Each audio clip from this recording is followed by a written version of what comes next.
கர்த்தர் நல்லவர், அவர் கிருபை என்றும் உள்ளது. ஆண்டவராகிய இயேசு கிறிஸ்துவின் நாமத்தினால் உங்கள் ஒவ்வொருவருக்கும் அன்பின் வாழ்த்துக்கள்.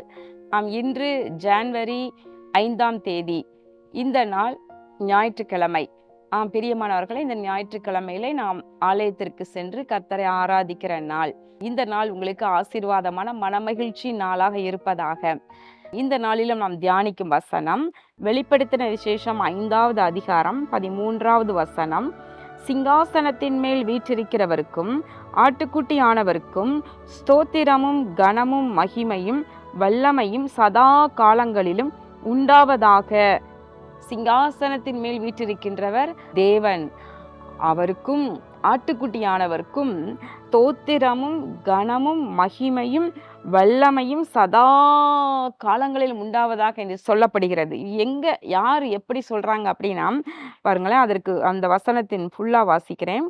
வானத்திலும் பூமியிலும் பூமியின் கீழ் இருக்கிற சிருஷ்டிகள் யாவும், சமுத்திரத்தில் உள்ளவைகளும் அவற்றுள் அடங்கிய வஸ்துகள் யாவும் இவ்விதமே சொல்ல கேட்டேன் என்று சொல்லி இங்கு திவ்ய வாசகனாகிய யோவான் தனக்கு வெளிப்படுத்தப்பட்டவைகளை எழுதி வைத்திருக்கின்றார்.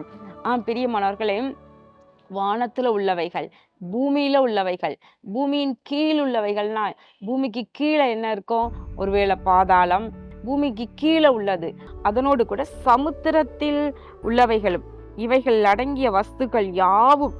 அப்போ எல்லாமே என்ன சொல்லுதான், மனுஷர்கள் மட்டுமல்ல, இவைகளில் உள்ள சகல வஸ்துக்களும் சொல்லுகின்றது சிங்காசனத்தில் மேல் வீற்றிருக்கிறவராகிய தேவனுக்கும் ஆட்டுக்குட்டியானவருக்கும் ஸ்தோத்திரம் உண்டாவதாக, கனம் உண்டாவதாக, மகிமை உண்டாவதாக, வல்லமை உண்டாவதாக. எப்போ? சதா காலங்களிலும் இப்படியே உண்டாவதாக என்று சொல்லி துதிக்கின்றன என்று பார்க்கின்றோம். பிரியமானவர்களே, தேவ பிள்ளைகள் நாசியில் சுவாசமுள்ள யாவும் கர்த்தரை துதிப்பதாக என்று சங்கீதத்தில் எழுதப்பட்டிருக்கிறது போல, கர்த்தர் சிருஷ்டித்த யாவும் கர்த்தரை துதிக்க கடவது என்று எழுதப்பட்டிருக்கிறது. பிரியமானவர்கள், நாமும் கூட கர்த்தரை துதிப்பது நமக்கு பிரியமாயிருப்பதாக. அவருக்கு ஸ்தோத்திரங்களை ஏறெடுப்போம், அவருக்கு கனத்தை செலுத்துவோம், அவருக்கு மகிமையை செலுத்துவோம், அவருக்கு வல்லமையை செலுத்துவோம். எப்பொழுது நாம் உயிரோடு இருக்கும் நாளெல்லாம் நாம் அப்படியே கர்த்தரை உயர்த்தி கொண்டே இருப்போம்.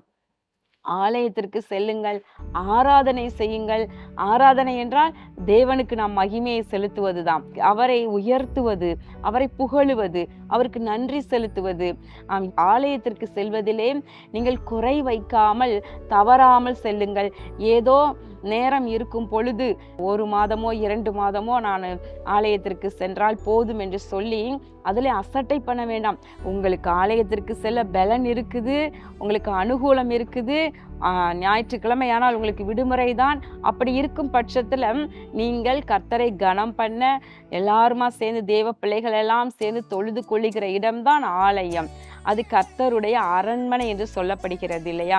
அப்போ இப்பொழுதே நம்ம கர்த்தரை துதிக்கலாம். எல்லாரும் சேர்ந்து நம்ம ஆராதிக்கிறதுக்கு ஒரு இடம், அருமையான இடம் நமக்கு ஆலயம். பிரியமானவர்களே, வீட்டிலையும் நீங்க துதிக்க வேண்டும், ஆராதனை செய்ய வேண்டும். அதனோடு கூட நம்முடைய வாழ்க்கையில நாம் எங்கெல்லாம் எப்பொழுதெல்லாம் கர்த்தருக்கு விதமாய் மகிமையை செலுத்த வேண்டுமோ செலுத்துவதில் நம்ம தவறவே கூடாது.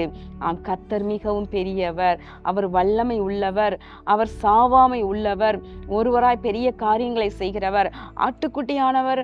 அவர் நமக்காக ஜீவனை கொடுத்து அவர் அடிக்கப்பட்டார் இல்லையா? நமக்காக இரத்தம் சிந்தினார். பிரியமானவர்களே, மரித்து ஆனாலும் கூட அவர் உயிரோடு எழுந்து இப்பொழுதும் கூட சிங்காசனத்தில் தேவனோடு கூட வீற்றிருக்கின்றார். எனவே தேவனுக்கும் ஆட்டுக்குட்டியானவருக்கும் நாம் கனத்தையும் மகிமையையும் ஸ்தோத்திரங்களையும் நாம் செலுத்துவதில் தவறக்கூடாது. கண்களை மூடி ஜெபம் பண்ணுவோமா?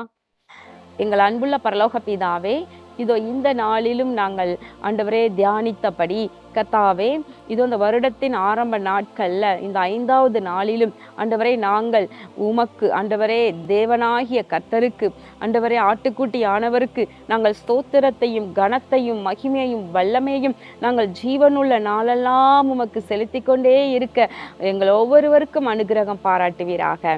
இயேசு கிறிஸ்துவின் நாமத்தில் நல்ல பிதாவே, ஆமேன். பிரியமானவர்களே, ஆசீர்வாத டிவி நேயர்களாகிய உங்கள் ஒவ்வொருவரையும் இந்த புதிய ஆண்டுல சென்னை ஆசீர்வாத திருச்சபைக்கு அன்போடு கூட அழைக்கின்றேன். அதனோடு கூட விருதுநகர் மற்றும் விருதுநகரை சுற்றி இருக்கிற ஆசீர்வாத டிவி நேயர்கள், நீங்க விருதுநகர் பிளெஸிங் சர்ச்சுக்கு நீங்கள் சென்று கர்த்தரை ஆராதிக்கலாம். மும்பையில் இருக்கிறவர்கள் அங்கு மும்பையில் இயங்கி வருகின்ற நம்முடைய மும்பை ஆசீர்வாத திருச்சபைக்கு நீங்கள் செல்லலாம். நமக்கு கர்த்தர் இன்னும் 600 கிளை சபைகளை பல கிராமங்கள்ல கிராமங்கள்ல வட இந்தியாவிலும் ஆந்திராவிலும் கொடுத்திருக்கின்றார். ஞாயிற்றுக்கிழமை எல்லாருமா நம்ம கர்த்தரை ஆராதிக்கின்றோம். இது நீங்களும் வந்து இணைந்து கொள்ளலாம். நல்ல ஆவியோடும் கருத்தோடும் கர்த்தரை ஆராதிக்கலாம். நல்ல ஆழ்ந்த சத்தியத்தை நீங்கள் வசனத்தை கேட்டு ஆசீர்வதிக்கப்பட்டு செல்லலாம்.